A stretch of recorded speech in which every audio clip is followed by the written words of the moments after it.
All right, folks, get ready to tensor those brain muscles because today we are diving deep into the world of surgical robots. Ooh, surgical robots. That's right. Sounds exciting. We're going to be looking at this paper. Okay. Virtual work-based shape force sensing for continuum instruments with tension feedback actuation.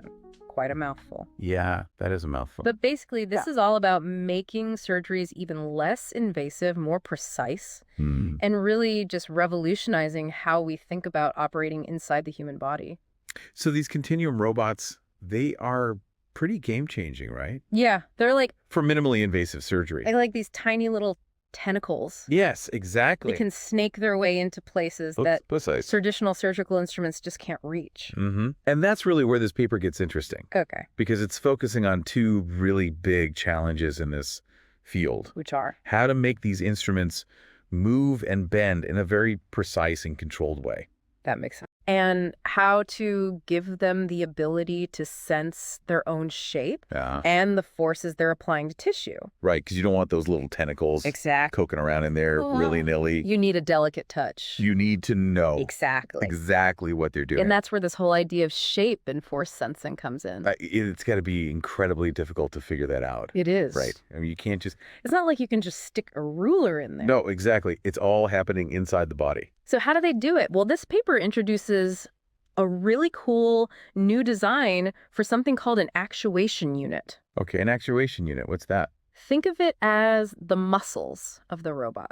Okay. It's the mechanism that controls how the robot moves and bends. So like the motors and the cables and all that. Exactly. And what they've done is they've built these really tiny torque sensors directly into the actuation unit. So instead of having big, bulky sensors outside the body, they've integrated them right into the robot itself. Right. And these sensors give them real-time feedback on the tension in the cables that control the robot's movements. Well, that's smart. So they can actually feel how much force the robot is applying. Exactly. It's like having tiny little scales built right into the robot's control system. I'm sensing a theme here. Lots of tiny things doing big jobs. It's all about miniaturization. Miniaturization. And precision. So, okay, they've got these tiny sensors. Yes. They're getting real-time feedback on the tension. Right. But how do they actually figure out the robot's shape? Well, that's where things get a little bit more complicated. Hit me with it. So traditionally, Yeah. researchers have used what's called a constant curvature model to represent the shape of these continuum robots. Constant curvature. Does that mean the robot just bends in a perfect arc all the time? Pretty much. But in reality, Okay. these robots are interacting with all sorts of complex tissues and structures inside the body. Yeah, it's not a perfectly smooth environment in there. Exactly. So they can bend in all sorts of weird and wonderful ways.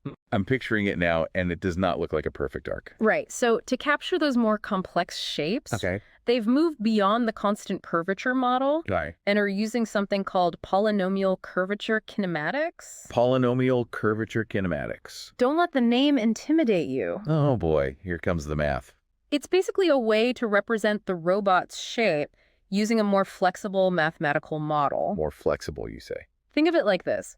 Instead of assuming the robot always bends in a smooth arc, we're now allowing for more complex curves and bends. I'm starting to see why they needed that fancy math. Exactly.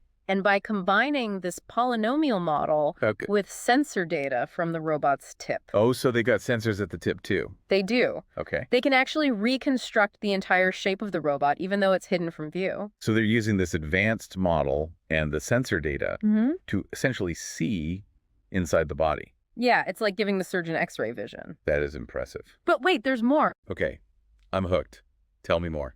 Remember how we talked about the importance of force sensing? Yeah, that's crucial for avoiding any accidental damage. Precisely. Especially when you're working with delicate tissues.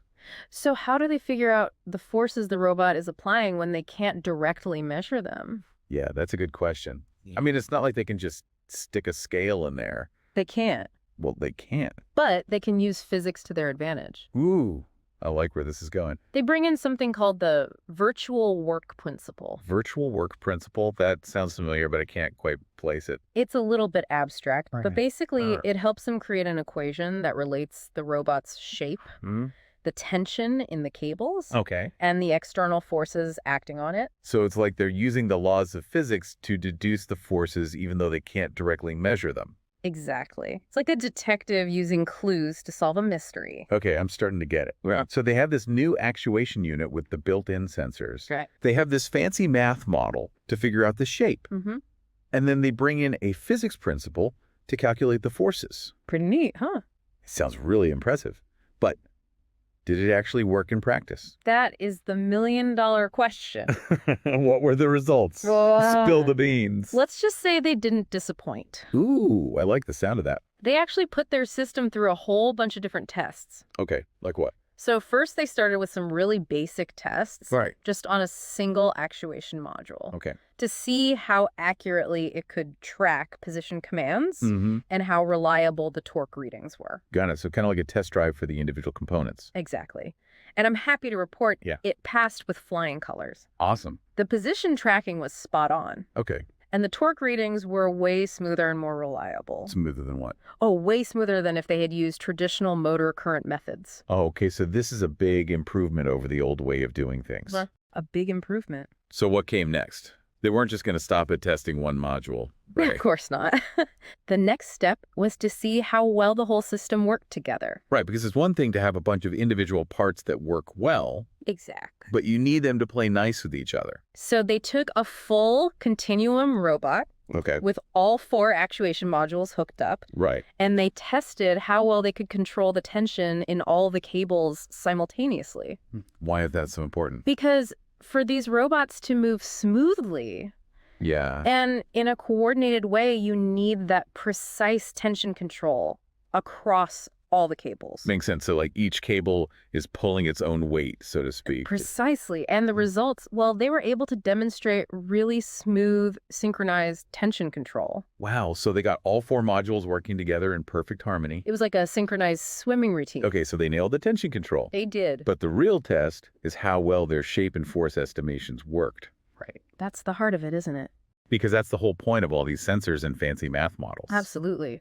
So to test the shape estimation, Hey? they used a camera to capture the actual shape of the robot. Oh, so they could see exactly how it was bending and twisting. Yep. And then they compared that ground truth shape Okay. to what their model predicted.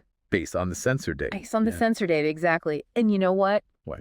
Their model consistently outperformed the older constant curvature models. No way, really? Especially when the robot was under varying loads. So their model was able to handle all those complex bends and twists we talked about? Like a champ. It could capture all those nuances. That's a big win for their approach. It is. Okay, so shape estimation, check.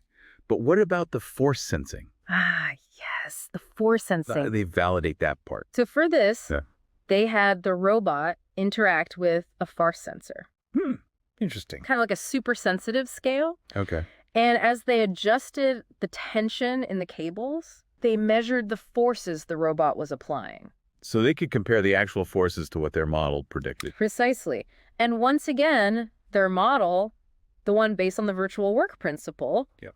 provided much more accurate force estimations compared to those simpler models. So bottom line, their system works. It does, Yeah. and it works really well. I am impressed. They've got the accurate tension feedback, the shape estimation that can handle complex bends, Yeah. and a reliable way to estimate forces. And they've proved it all through these rigorous experiments. Exactly. It's not just theory. That's some seriously groundbreaking stuff. I think so, too. It's like it has the potential to really change the game for surgical robotics. It really does. We could be looking at a future where surgeries are even safer, Safer. more precise, More precise. and just overall more effective thanks to these incredible instruments. It's pretty exciting to think about. It really is. With all the possibilities. Okay, before we get too carried away dreaming about the future of surgery, Okay. let's switch gears for a minute All right. and head into our novel notions segment. Love this part. This is where we take the research we've discussed Yes. and kind of brainstorm some what-if scenarios. What if? I like it. So what outlandish but plausible research idea has this paper sparked for you today? Well, you know how we were talking about stiffness modulation? Yeah, the idea that the robot can change its flexibility. What if Yeah. we could take that concept a step further Okay. and create a robot Yeah. that could not only adjust its stiffness, but also its shape. Wait, you're talking about a shape-shifting surgical robot? Yeah, maybe. That sounds straight out of science fiction. It does, doesn't it? I love it. But imagine a robot Okay. that could navigate through the body, sense the surrounding tissue, and then morph its shape to gently conform to the anatomy. So it would be like a robotic chameleon. Exactly. Adapting to its surroundings. That is amazing, but how could we actually make that happen? Well, we can actually take inspiration from nature itself. Okay, I like that. Think about how an octopus can squeeze through tiny spaces by changing its shape. Or like a plant's tendrils? Or how a plant's tendrils. Wrapping around objects. It's amazing, right? It is. We could potentially develop materials that can mimic that kind of adaptive behavior. So materials that can change their stiffness and shape in response to external stimuli. Precisely. I see where you're going with this. And, of course, we'd need some really advanced control algorithms. Oh, yeah, for sure. To allow the robot to actually sense its environment and adjust its shape accordingly. This is a seriously interdisciplinary challenge. It is. You'd need material scientists. Material scientists. Roboticists. Roboticists. You said even biologists. Even biologists. To learn from nature's designs. It's all connected. This is a true novel notion. It is, isn't it? It's mind-boggling. It really is. To think about the possibilities. We're talking about a surgical robot that can navigate the human body. With unprecedented precision and delicacy. It's incredible. And it all started with a single paper. It all starts somewhere. Pushing the boundaries of what's possible. That's the beauty of research. And speaking of that paper. Yes. For those of you who want to dive into the nitty-gritty details. Oh, the technical stuff. You can find a link to the full paper. It's a good read. In the episode description. And before we wrap up completely... Oh, you have one more novel notion. I do. I am intrigued. Lay it on me.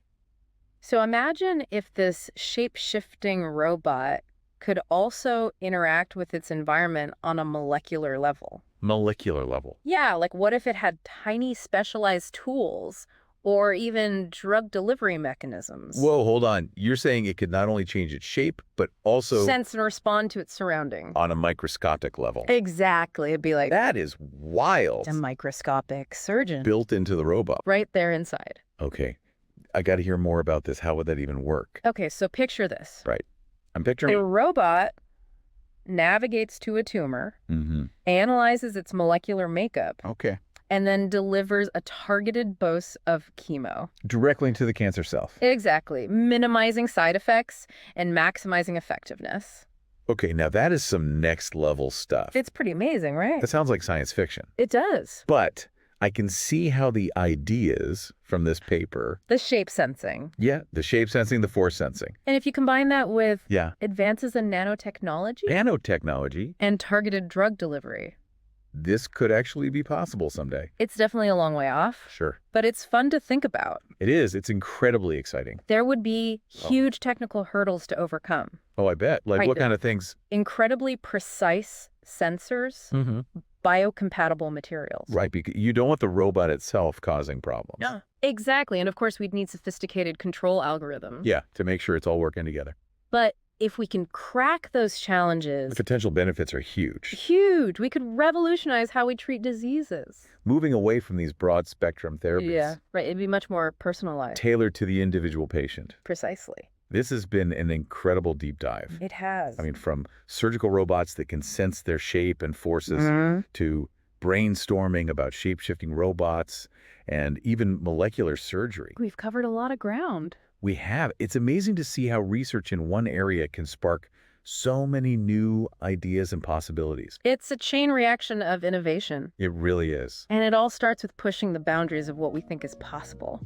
Well said, and that's what we try to do here on Talk Tensors. Exploring the cutting edge of machine learning. And beyond. So to all our listeners out there, yes, keep those research gears turning and never stop asking, what if?